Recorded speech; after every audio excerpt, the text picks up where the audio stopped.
श्री स्वामी समर्थ। नमस्कार मंडळी, स्वागत आहे तुमचे माझ्या यूट्यूब चॅनलवरती। आजचा दिवस तुम्हाला खूप छान सुखाचा आनंदाचा जाऊ हीच मी स्वामींच्या चरणी प्रार्थना करते आणि आज या नवीन व्हिडिओला सुरुवात करते। उद्या 27 ऑगस्ट वार बुधवार आणि या दिवशी आलेली आहेत श्री गणेश चतुर्थी।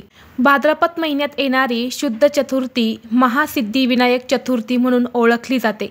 या दिवशी सर्वांच्या घरी लाडक्या गणपती बाप्पाचे आगमन होते। गणपती बाप्पा ही प्रेरणा देणारी देवता आहे, त्याचबरोबर संकट विघ्न अडथळे दूर करणारी आणि बुद्धीची देवता मानली जाते। आणि म्हणून अगदी लहान मुलांपासून ते मोठ्यांपर्यंत सर्वजण या गणेश चतुर्थीची अगदी आतुरतेने वाट पाहत असतात। गणेश चतुर्थीचा दिवस हा गणपती बाप्पांचा जन्मदिवस म्हणून मानला जातो।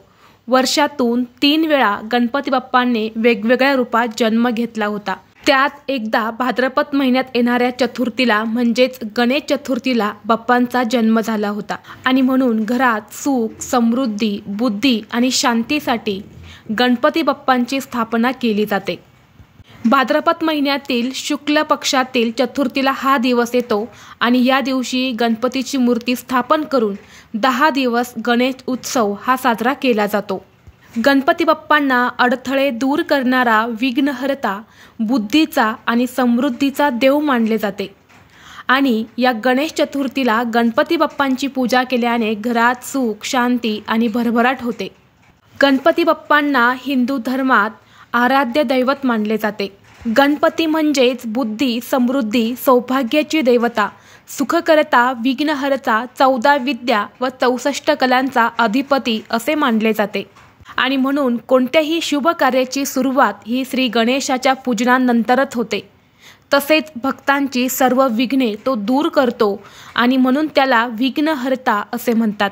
या गणेश चतुर्थीपासून ते अनंत चतुर्दशीपर्यंत गणपती बाप्पा हे भक्तांना आशीर्वाद देण्यासाठी पृथ्वीवरती येत असतात। त्यामुळे वातावरणामध्ये गणेश तत्व हे इतर दिवसाच्या तुलनेत 1000 पटीने कार्यरत असते।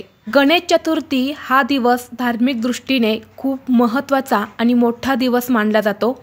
या दिवशी आपल्या प्रत्येकाच्या घरामध्ये गणपती बाप्पांचं आगमन होत असतं आणि म्हणून कोणत्या शुभ मुहूर्तावरती गणपती बाप्पांची स्थापना करावी, तसेच प्रत्येक दिवशी एक विशिष्ट काळ असा राहू काळ मानला जातो आणि राहू काळ हा कोणत्याही पूजेसाठी वर्ज्य मानला जातो।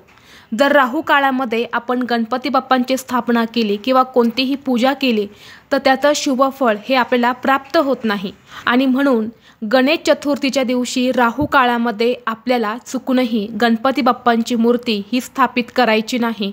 तर या दिवशी कोणती वेळ ही राहू काळाची असणार आहे, तसेच या दिवशी कोणत्या चुका करू नये याबद्दलची संपूर्ण माहिती आज या व्हिडिओमध्ये मी तुमच्यासोबत शेअर करणार आहे।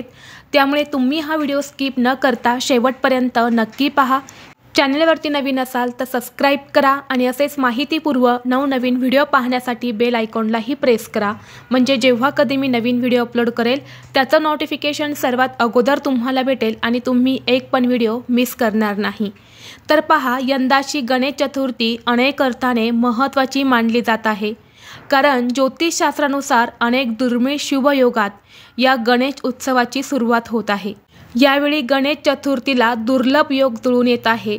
यामध्ये सर्वार्थ सिद्धी योग, रवियोग, प्रीतियोग, इंद्रयोग आणि ब्रह्मयोग यांचा समावेश होत आहे। तसेच बुधवार हा गणपती बाप्पांना समर्पित असणारा दिवस आहे आणि याच दिवशी ही गणेश चतुर्थी आल्यामुळे अनेक अर्थाने हा दिवस अत्यंत महत्त्वाचा मानला जातो। तसेच या दिवशी महालक्ष्मी योग, महाभाग्य योग आणि लक्ष्मीनारायण योग सुद्धा जुळून येत आहे। या भाद्रपद शुद्ध चतुर्थीचा प्रारंभ मंगळवारी 26 ऑगस्टला दुपारी 1:54 होणार आहेत आणि समाप्ती बुधवारी 27 ऑगस्टला दुपारी 3:43 होणार आहेत। आणि म्हणून पंचांगानुसार आपल्याकडे सूर्योदयाची तिथी मानण्याची प्राचीन परंपरा असल्यामुळे श्री गणेश चतुर्थी म्हणजेच गणपती प्राणप्रतिष्ठा पूजा बुधवार 27 ऑगस्ट 2025 रोजी करावे असे सांगितले जात आहे। 27 ऑगस्टला गणपती बाप्पांची स्थापना होत असून 6 सप्टेंबरला अनंत चतुर्दशी आहे, तर या दिवशी गणेश उत्सवाची सांगता होणार आहे। तर 27 ऑगस्टला श्री गणेश चतुर्थीच्या दिवशी तुम्ही सकाळपासून ते संध्याकाळपर्यंत कधीही गणपती बाप्पांची स्थापना ही करू शकता। परंतु या संपूर्ण दिवसामध्ये 1.5 तासाचा राहुकाळ असणार आहे। तो आहे दुपारी 12 वाजल्यापासून ते 1:30 तर आपल्याला हा 1.5 तासाचा काळ सोडून तुम्ही कोणत्याही वेळेमध्ये गणपती बाप्पांची स्थापना करू शकता। कारण राहुकाळ हा अतिशय अशुभ काळ मानला जातो।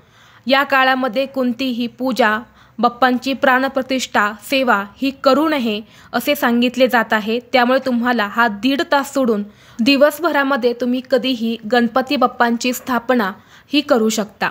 तसेच या दिवशी गणपती बाप्पांची स्थापना करण्यासाठी 2 शुभ मुहूर्त सुद्धा सांगितलेले आहेत। शुभ मुहूर्तावरती कोणतंही काम किंवा पूजा केली तर ती सफल होते आणि त्या पूजेचं आपल्याला दुप्पट पटीने फळ प्राप्त होते असे म्हटले जाते। म्हणून तुम्हाला 2 मी शुभ मुहूर्त सुद्धा सांगणार आहेत। त्या मुहूर्तावरती जर तुम्हाला शक्य झालं तर आवर्जून तुम्ही बाप्पांची स्थापना करू शकता। तर या 27 ऑगस्टला सकाळी 11:10 पासून ते दुपारी 12:30 हा एक शुभ मुहूर्त असणार आहे आणि दुसरा दुपारी 3:45 पासून ते संध्याकाळी 6:45 हा दुसरा मुहूर्त असणार आहे। हे दोन्ही मुहूर्त अत्यंत महत्त्वाचे आहेत आणि म्हणून या मुहूर्तावरती जर तुम्हाला शक्य असेल तर या मुहूर्तावरतीच तुम्ही तुमच्या घरातल्या गणपती बाप्पांची स्थापना करा किंवा मंडळामध्ये तुम्ही बाप्पा बसवत असतील तर तिथे तुम्ही स्थापना करू शकता। भाद्रपद महिन्यातील या गणेश चतुर्थीला सिद्धिविनायकाच्या रूपात गणपतीची पूजा करण्याची प्रथा आहे। या रूपाची पूजा भगवान विष्णूंनी केली होती आणि त्यांना देखील हे नाव देण्यात आलं आहे। पुराणानुसार असे म्हटले जाते की गणपती बाप्पांचं हे रूप सुख आणि समृद्धी देते। त्यांची पूजा केल्याने प्रत्येक कामात यश मिळते, म्हणून त्यांना सिद्धिविनायक असे म्हणतात। सिद्धिविनायक रूपाची मूर्ती जी असते तर ती लाल असते आणि ही बसलेली गणेश मूर्ती आहे। या मूर्तीच्या डोक्यावर मुकुट आणि गळ्यात हार आहे। उजवा दात तुटलेला आहे आणि डावा पूर्ण आहे। नागाचे पवित्र जानवे घातलेले आहेत। एक हात आशीर्वाद देत आहे आणि दुसऱ्या हातात मोदक आणि रुद्राक्षाची माळ आहे। तिसऱ्या हातात अंकुश शस्त्र आहे। चौथ्या हातात फास आहे। तर अशा सिद्धिविनायक रूपाची पूजा श्री गणेश चतुर्थीच्या दिवशी केली जाते। आणि गणेश पुराणामध्ये असे म्हटले आहे की गणेश चतुर्थीच्या दिवशी माता पार्वतीने दुपारी एक गणपती बाप्पांची मूर्ती बनवली, ज्यामध्ये भगवान शिवाने प्राण सोडले आणि या खास दिवशी गणपती बाप्पांची स्थापना करण्यासाठी हे 2 मुहूर्त जे आहे तर ते सांगितले जातात। आणि म्हणून मी तुम्हाला जे 2 शुभ मुहूर्त सांगितले आहे तर त्या मुहूर्तावरतीच तुम्ही बाप्पांची स्थापना करण्याचा प्रयत्न करा। तर अशी ही अत्यंत महत्त्वाची माहिती मला तुमच्यापर्यंत पोहोचवायची होती। व्हिडिओ तुम्हाला आवडला तर लाईक करा, चॅनलवरती नवीन असाल तर सबस्क्राईब करा आणि हा व्हिडिओ आपल्या मित्रपरिवारासोबत जास्तीत जास्त शेअर करा। चला तर मग भेटू असंच पुढल्या एका नवीन व्हिडिओमध्ये। तोपर्यंत सर्वांना श्री स्वामी समर्थ।